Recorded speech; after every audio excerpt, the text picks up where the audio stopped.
From the arena to the front office, this is Scoreboard. This episode is powered by Swyftx, Australia's top-rated crypto exchange and proudly homegrown. Hi, it's Chris Titley here, and as part of today's episode of Scoreboard, I'm joined by Kathryn McCann, General Manager, Marketing, Public Affairs and Social Impact at Tasmania Devils Football Club. Kathryn, thank you so much for being part of this series, and we finally get to chat. Thanks so much for having me on, Chris. I appreciate it. We're sitting here mid-July, Wednesday the 16th of July, 4 p.m. Kathryn, how's your Wednesday been? Oh, I've had a great day today. It's been not atypical in that it's been full of all sorts of different things, which is life of the startup that is the Tasmania Football Club. And a big highlight for my day was I just received an email from a public school in Launceston who, after reaching out to the club late last year, has just had goalposts installed at their school. So looking forward to the kids getting back from school holidays, and I'm just imagining them snapping goals from all over the place. It really made my day. That's it. Our kids are back this week. Queensland's on a different schedule. It's kind of like a bit of a relief, but also they're out there again and being active, which is fabulous. Now, Kathryn, Tasmania Devils, let's talk about you, your involvement, how it began, I suppose, that idea, and a little bit about your background as well. Yeah, I was really fortunate to be appointed as an inaugural director in September 2023. That was just after the announcement of Tasmania as the 19th licence of the AFL. The inaugural board, we had 9 members, comprised of members from all over Tasmania and also the Big Island with connections to Tasmania. Following that, we got going really quickly. There was a lot to do. We always intended to launch the club the following March, which if you do the math, you'll work out was a pretty short turnaround. But what became really obvious very quickly was that we needed some boots on the ground, and I was fortunate enough to be appointed as the executive director of the club. So I kicked off that role in January 2024, and in effect, I was the full-time executive on the ground as we went through the establishment phase of the club. And it's been an absolute professional privilege and an honour to do the role that I have done. And as our CEO started, Brendan Gale, of course, in January this year, the opportunity presented for me to become part of the executive team of the club. So I've now resigned from the board. I no longer sit as a director, and I'm a full-time member of our growing executive team in the role of General Manager, Marketing, Public Affairs and Social Impact. And it's been an amazing couple of years. I feel it's a pinch yourself opportunity. It's an absolute privilege, but a huge responsibility. And, my day-to-day is it's a wonderful, wonderful thing to be working on. Fabulous. Before we go on to the different roles, which is marketing, public affairs and social impact, I want to talk about the early days, the chats, the fly on the wall, looking at things, going, what's going on here? How do we get things going? Can you give us some insights into the early days? Yeah, well, it's, I often say, building an AFL club from scratch, it doesn't happen very often. So there's no blueprint, and it's sort of like eating an elephant. There's a lot to do. And it looked like we had a big time horizon ahead of us, but of course there's so much work to be done to get the club built and ready for first bounce. So we were really clear on how we navigated through that establishment phase. We pulled together a business plan. We had 45 actions in it, and it was very time-based with high levels of accountability, and we set about to deliver it. One of the critical things, though, was launching the club in March last year. We made a commitment from the start because we knew that if we could turn the club into something tangible, something that people could actually hold on to, see and feel and touch, it would become something much more than just one to be imagined. So that was a really big deal for us, and we did a lot of work to get the club to really get the input around the name and the colours and obviously the logo and that foundation jumper. We did some quantitative work, and we also went out in community and spent a lot of time engaging with not just Tasmanians all over the island, but also on the Big Island as well. And that was really, really important. And then, of course, we launched the club on March the 18th last year. And Chris, we never expected to have 100,000 members in 24 hours. It was just extraordinary. Thankfully, all the tech stacked up. That was probably my greatest concern on the night. And then, of course, we're now sitting just short of 215,000 founding members. And the club now has 21 staff. We're growing. We're now in our second business plan, which is momentum, milestones and membership. That's our build chapter. And we're soon going into a strategic planning process. So if I look back on the journey I've had in the club, just just the change, the evolution, the momentum, it's non-comparable. Literally starting on my dining room table only, sort of 18 months ago to now moving into our new offices in Hobart on Monday, which is very exciting. Oh, the new offices. I'll get on to that in a second. But you talked about the tech stack holding up. Did you build a little app to say that every time there was a new member, you got a little notification? I'm not sure, Chris, if you've heard that story, but of course we used proven tech. We only had 2 staff when we launched the club, so it was pretty important that we had certainty around the tech. We used proven platforms, which we knew could occupy some load, albeit not expecting the load that we saw. But of course, I didn't turn off the notifications on my phone. So fair to say my phone was bouncing around the place, and I learned pretty quickly that I probably needed to get rid of that. But it became quite addictive, actually. And, for listeners that are involved in ticket sales, particularly ticket sales and anything with a ticker, it's a real high, particularly as a consumer marketer. You put something out into market and then you want to watch how it converts. And then, of course, you want to learn about the audience. So it was a really simple setup, but it really, really served us well. We also made sure that what we took to market was simple. So it was a $10 unilateral offer. You could buy a $15 offer, which included all of the stickers. And in fact, many of our members did do that. But it was very, very simplistic. And to be honest, it had to be, because we were so light on resources as a startup. We needed that certainty that we could transact it and then ultimately fulfill it. Did you feel like a celebrity for a bit that's posted like something on Instagram, like Kanye West or something, or Kim Kardashian? You're like, oh yeah, just the 200,000 notifications. It was quite funny. I mean, as a board, we'd forecast, what we had to budget, of course, and we were doing things pretty lean. Like we weren't spending a lot of cash.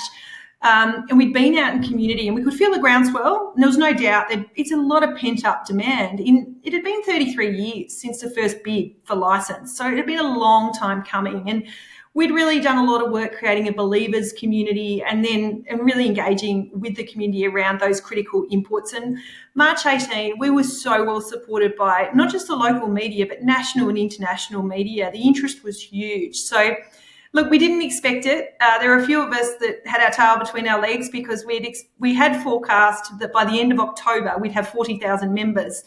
So we blew that out of the water in probably the first 2 hours, and we did get a bit of a shock.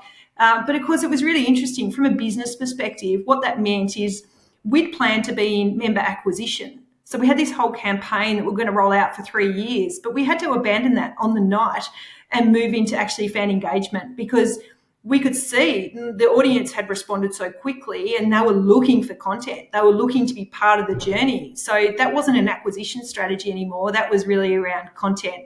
And we weren't necessarily resourced to do it, but we got ourselves going really quickly, and with a few amazing partners, we moved into that space. And we've learnt a lot along the way, Chris.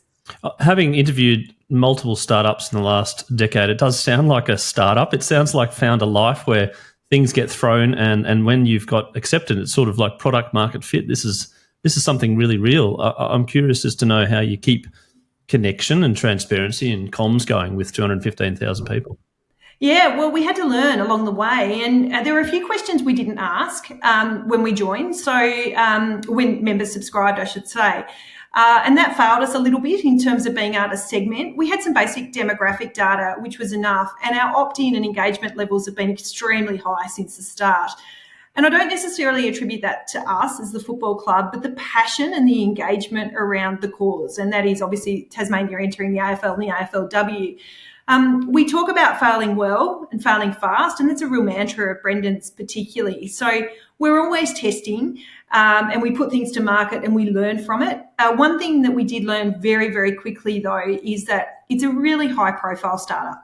So often in startup, you don't have that profile associated with you, but anything we put to market was public, whether that be in the media domain or just wildfire in social media, instantaneously. So if we did make an error, we did make a mistake, or we tested something that didn't work, we were going to know about it really, really fast. So that, I guess, learning it hasn't been catastrophic in any way, shape or form for us, but it really has meant that we've, honed our processes, and also in the business. Like, I've been really, really focused on making sure that the responsibility in a startup, when you've only got 1, 2, 3 people, that the responsibility, particularly for content, doesn't fall on anyone's shoulders.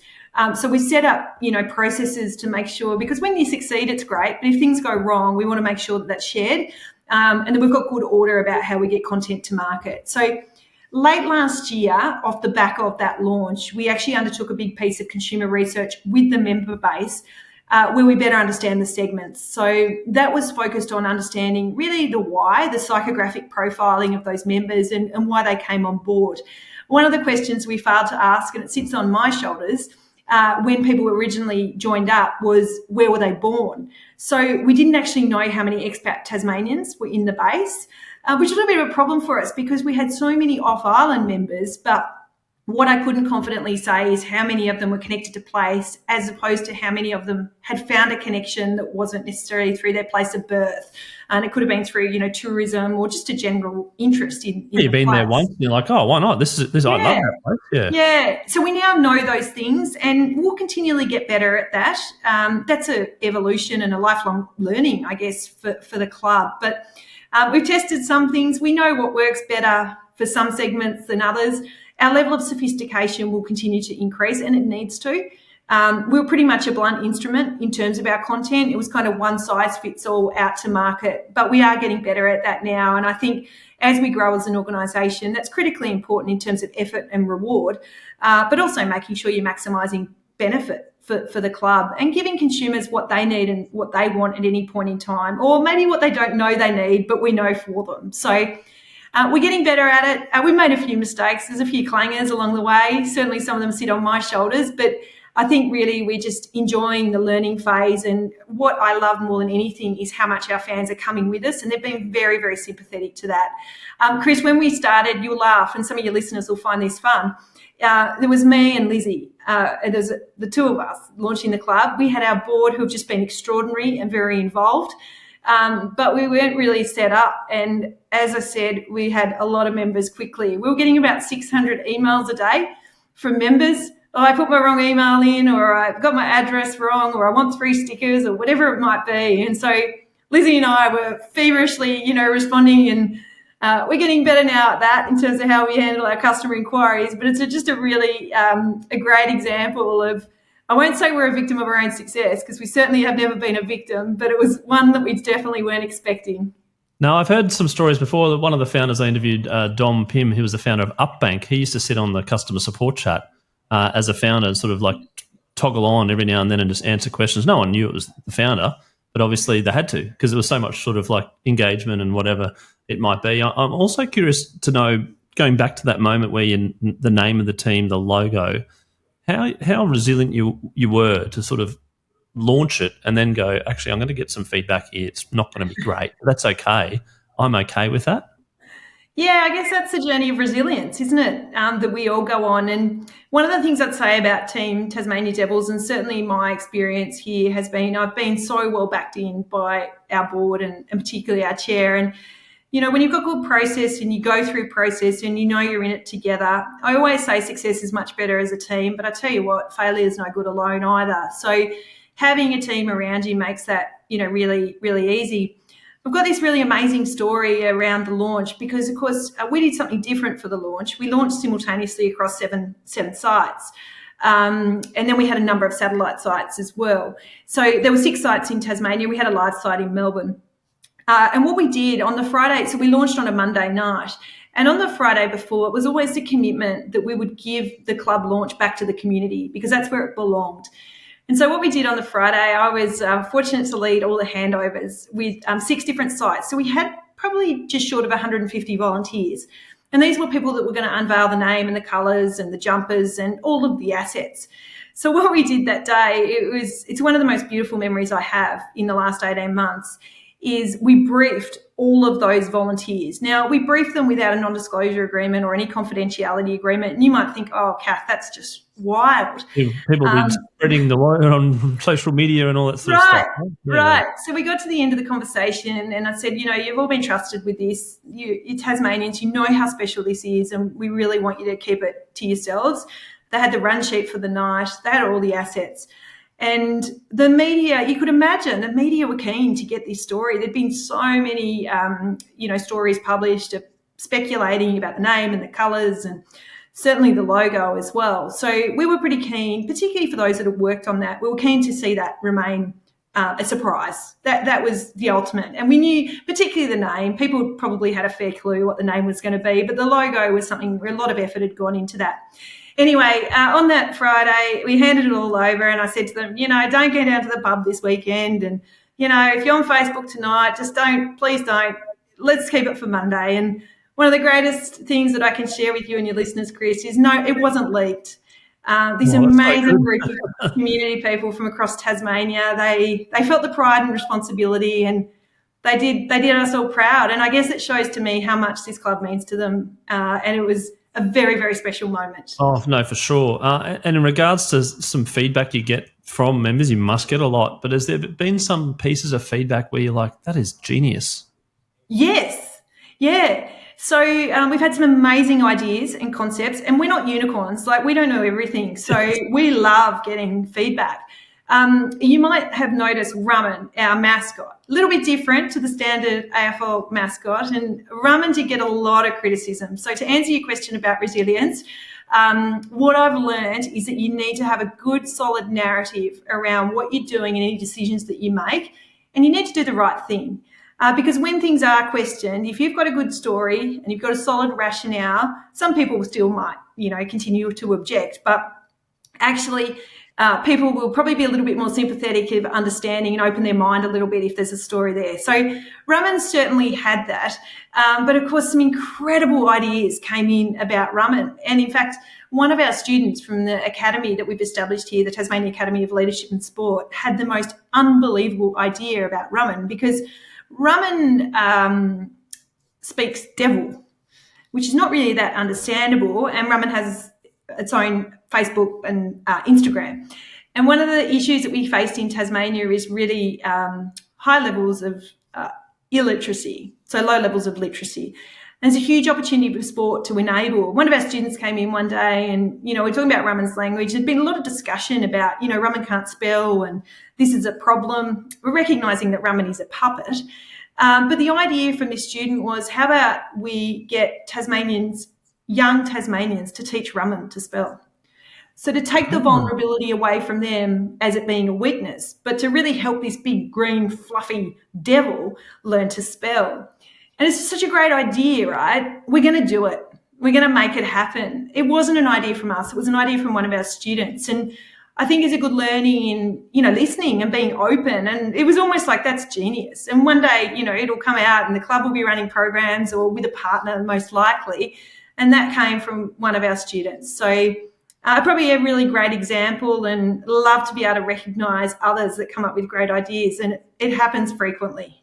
Oh, that's so amazing. I'll just sort of a flashback to my son when he was about 5 or 6. He started learning the 6 times tables through AFL. It was quite fortuitous. You go, oh, what's 6 of them about? 47. And you're like, how do you know that? And you're like, what's 5 times 7? He's like, no idea. I don't know the 6s because I see the score all the time. So education in AFL. Yeah. There you go.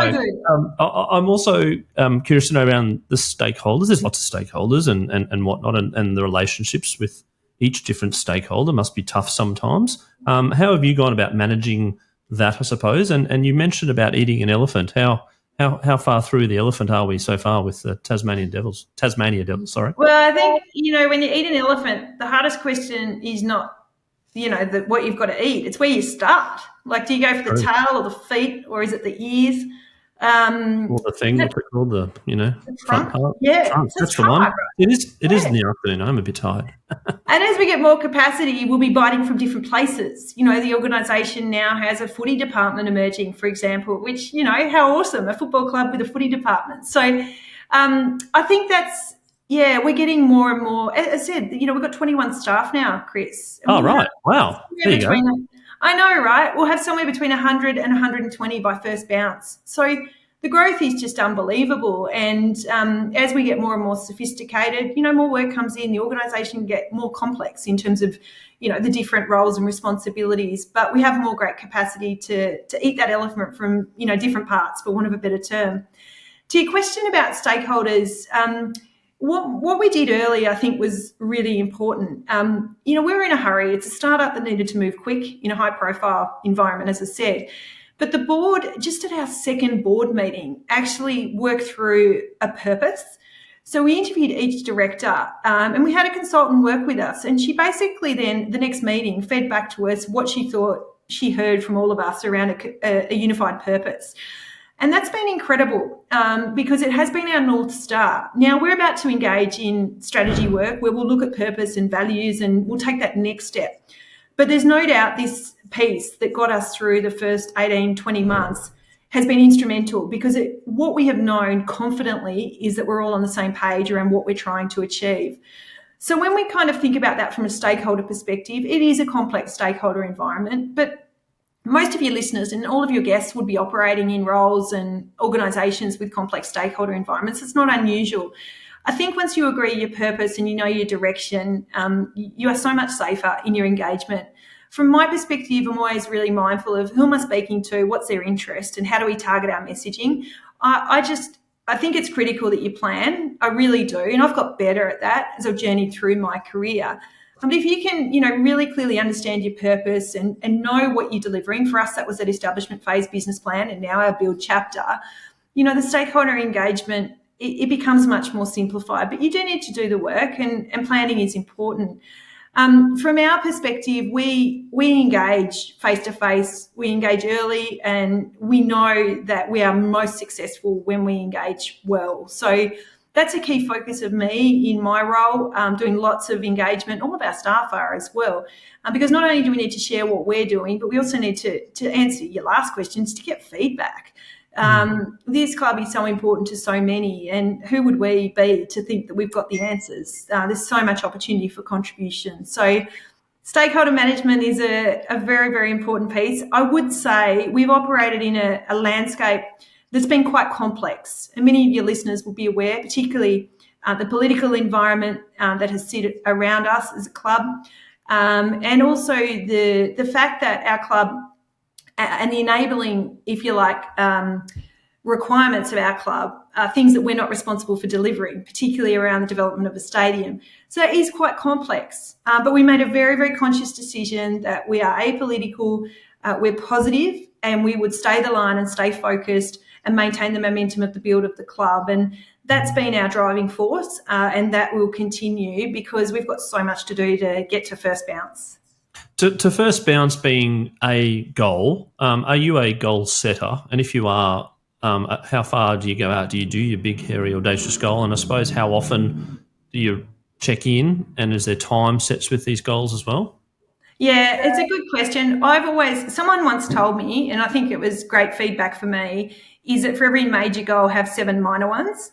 So I don't operate well without having a clear roadmap and a clear goal. I am much more productive and effective with goals, but what I try not to do is just create one massive one, and I really like to break it down. Am I scientific in terms of writing it down? Probably, but not, I don't have a spreadsheet or anything like that. You think about the old SMART goals, and I certainly am. I like to be able to tick things off and feel like I'm progressing. It's important for me. In my personal life, I like to do a bit of running, and I'm always looking for a running event because I love having a stake in the ground, and then I work my training program back and I can feel the progress towards it. So work's not dissimilar for me. And, in the current operating environment for us here, a lot of our goals are task-oriented. We know what the purpose is, and we're about to, as I say, really mobilise that probably for the next 5 to 10 years. But I couldn't operate without goals. I find it, much more motivating, and I can feel my progress. And I'm not scared of failing or not achieving goals. I don't think any of us should be.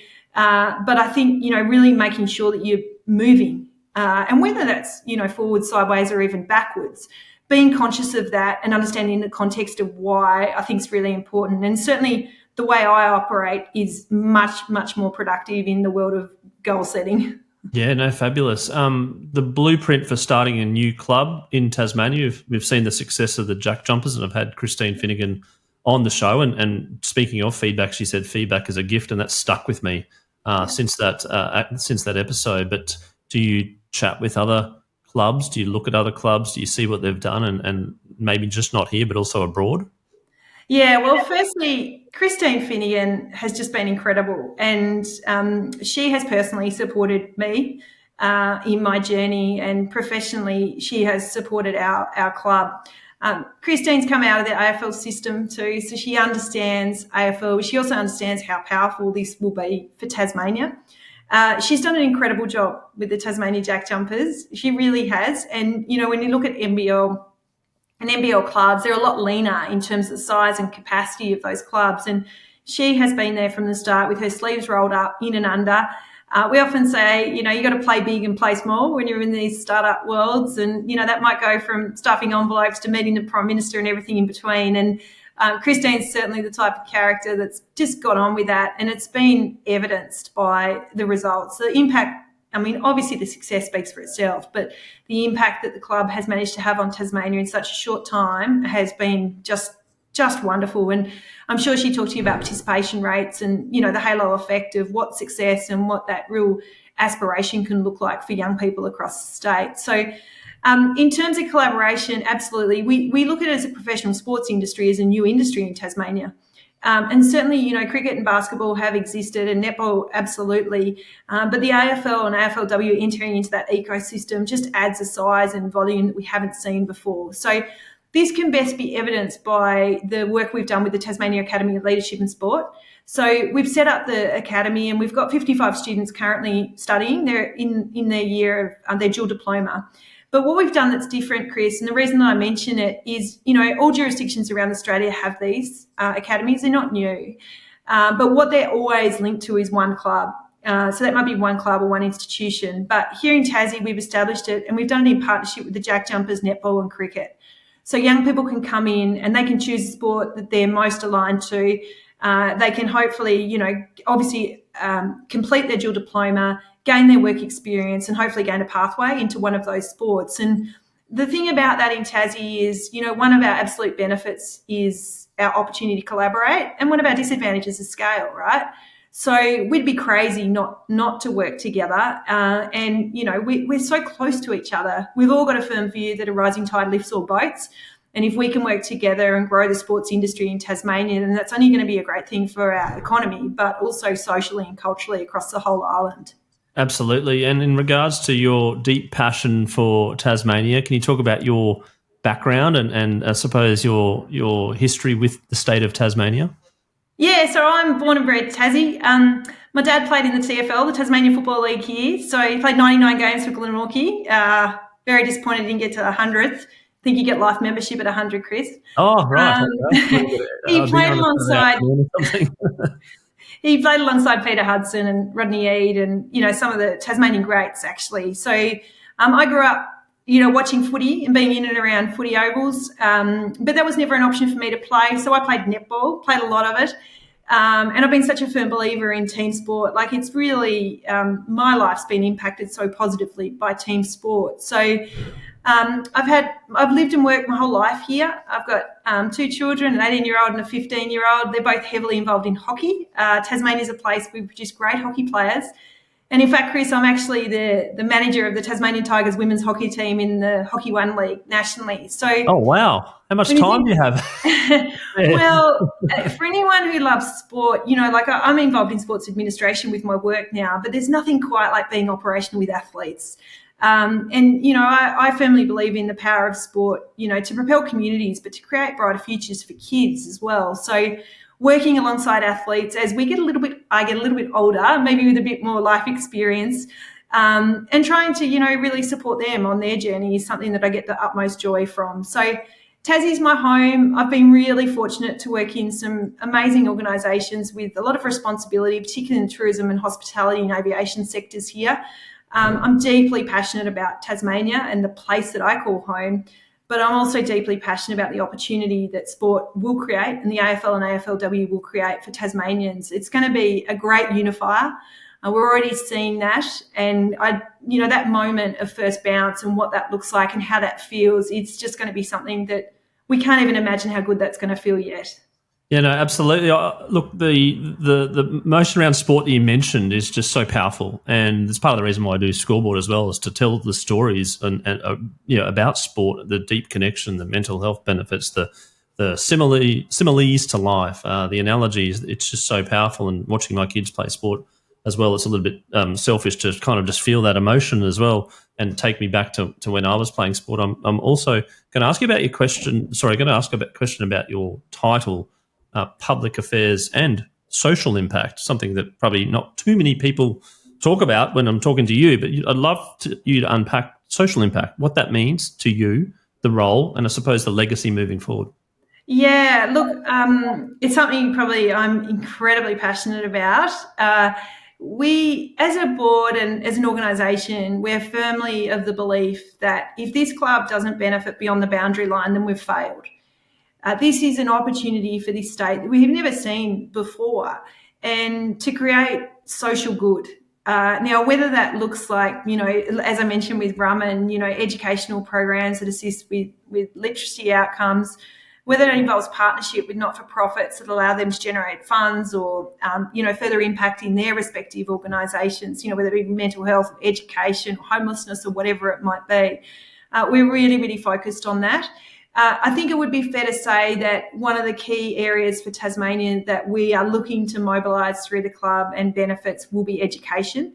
So we've already kicked off with obviously the academy, and we will expand that. In fact, the wheels are in motion. We've been a Hobart-based campus this year, and we open the Launceston campus next year. But we've got aspirations to add further certifications, university degrees, and corporate leadership programs and the like into that. We know that sport is something that can traverse socioeconomic, culture, religion, geography, and this opportunity for our club, our state, to have one club that can bring us together will provide opportunities, particularly for young people, to engage in ways that they just haven't been able to before. So we'll be working through development of a social impact strategy. The plan is we'll do that off the back of the organisational strategy development. I'm really focused on, establishing a strong theory of change and an evidence-based approach to the work that we do and who we partner with. I think it's our obligation and responsibility to do that. It is really important. But I also think that partners and the commercial world, this will be of great appeal. Our members will expect it as well. And it's important that with this lever that we've got, that we just maximise the opportunity for all Tasmanians. And, we've got members, and we'll have those that sort of know or have heard about the club that are not interested in football. But how can we make sure they benefit in some way? So that is the focus of the club. I'm not sure if there's anyone else in the AFL industry with social impact in their title. But it is something that we're really passionate about. I think we've got some great examples. The development of Rum'un, Chris, is another one that, is a great story. Rum'un was co-designed with Tasmanian students. We took 9 months to build Rum'un, over 400 hours of work with students all through the process. And in fact, Rum'un's actually been crafted from recycled school uniforms that young people across the state donated to construct our mascot. So they're just examples of how we can engage the community, and some of those young people I know, they are not sporty kids by any stretch, but they've found a way to connect into the football club through the way in which we've embarked on that work. So we've got this amazing platform. Let's use it for good. Absolutely. And there's creativity, there's connection, there's all these things that are associated with the peripheral of a club and sport. And I congratulate you to have that social impact in your title, and then also to be a deep focus. Kathryn, I'm going to ask you a couple of questions about your life now. One question I ask people is their scoreboard moment, which is a moment in your life which is quite vivid, and it's like a picture, and you're like, wow, I remember that. And then from that moment, things changed. Yeah, there's probably two of these for me, Chris, and that's when two people particularly just took a punt on me. And they probably believed in me when I didn't believe in myself. And sometimes when you've got a leader, I think, that just knows how much to push you, not so much that you're going to sink, but just enough for you to step outside of that comfort zone. And I think that's where the learning begins. We always talk about that, don't we, with training and the like. When it starts hurting, that's probably when you're getting the benefits. So I've had two leaders particularly that gave me those opportunities, and I probably underestimated myself. And I think probably the learning for me in that is, surrounding yourself with really great people that care about you and genuinely care about you, that will push you. If they do give you those opportunities, the learning for me is, walk through that door because they believe in you. That's brilliant. And those scoreboard moment, that's fabulous. And I love these stories that are unpacked with that particular question. The next question is your favourite all-time sporting moment. Oh, gee. I've just been on a trip to the States with my family, and I'm not sure if I think about moments, I think about Kathy Freeman winning the 400, the 2000 Olympics. So it's hard to go past that. All the time. Oh, and Kieran Perkins winning the 1500, actually. I got a text from someone yesterday saying I should get Kieran Perkins on the podcast because it was... we can all remember that. But I did. I was in LA at Christmas, and my son and I went to watch LeBron play. And Bronny was there as well, and I've seen Serena Williams play, and I felt intimidated as a fan. You know, when these athletes have such an aura that is so strong. And I felt like when LeBron walked on court, it was just something. And I just sort of stopped and thought, how lucky am I to walk the planet at the same time as LeBron?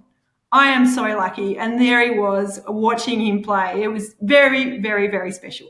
Absolutely. And now LeBron is doing like sports podcasting now too, which is kind of like catching the wave of the trend. So I'm like, LeBron, following in the footsteps of a Brisbane-based podcast. No, his podcast is actually really, really good at talking about kids' sport and whatnot. So have a listen. Now, as a club, you need sponsors, and sponsors are very, very important. And Scoreboard's managed to pick up a sponsor, which is fabulous, in Swyftx, which is Australia's most trusted crypto platform, and they've got 1.1 million users across Australia and New Zealand. And I'm very, very thankful for them to help continue to tell the stories of the game of sport. And as part of that sponsorship, we are doing a segment of the bucket list, because their new catchphrase is, where can crypto take you?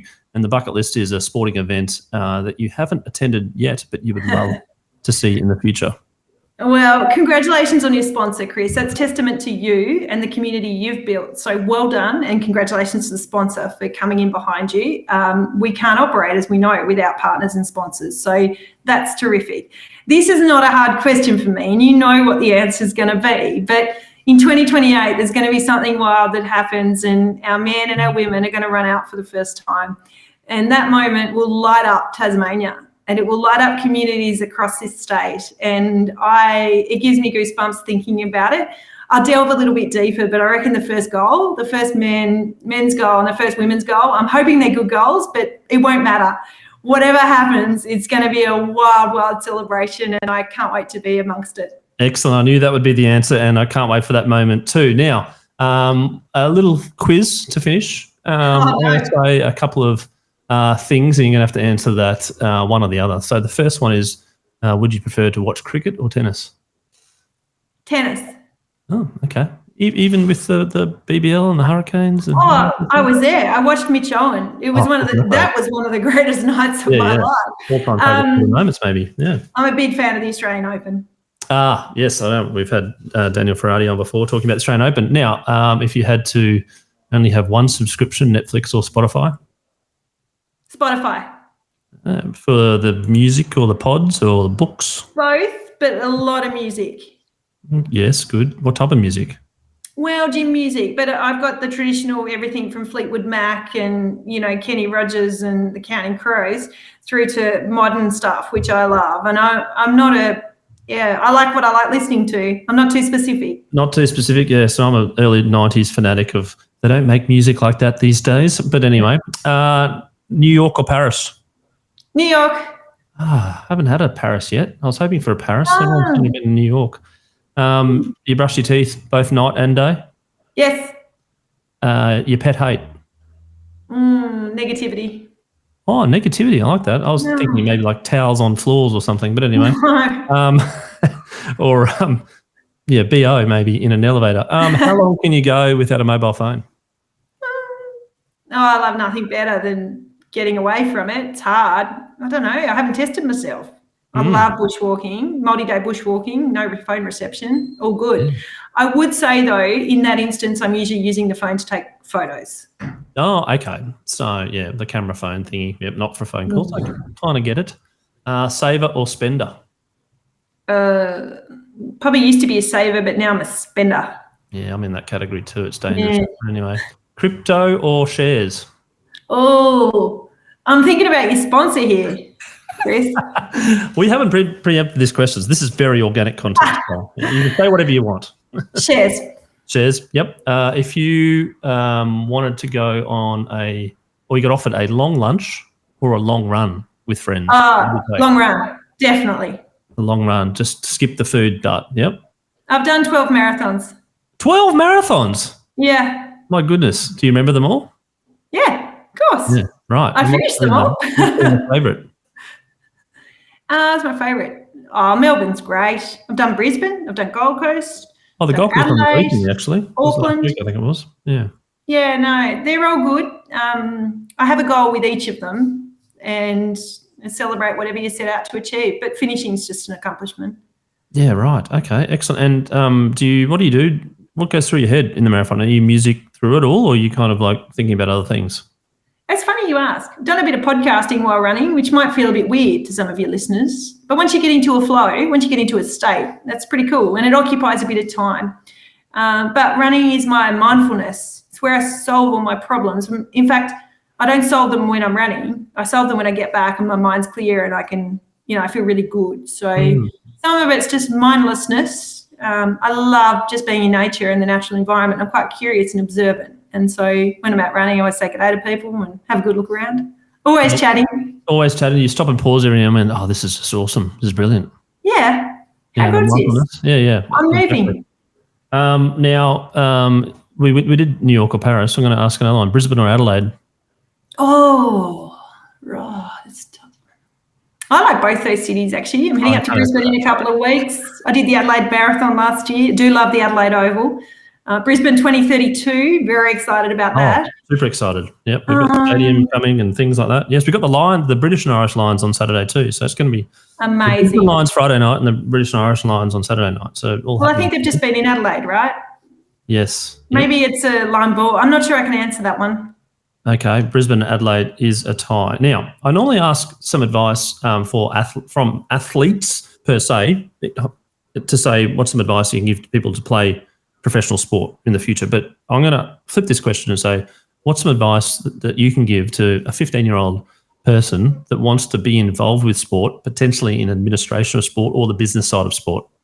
Yeah.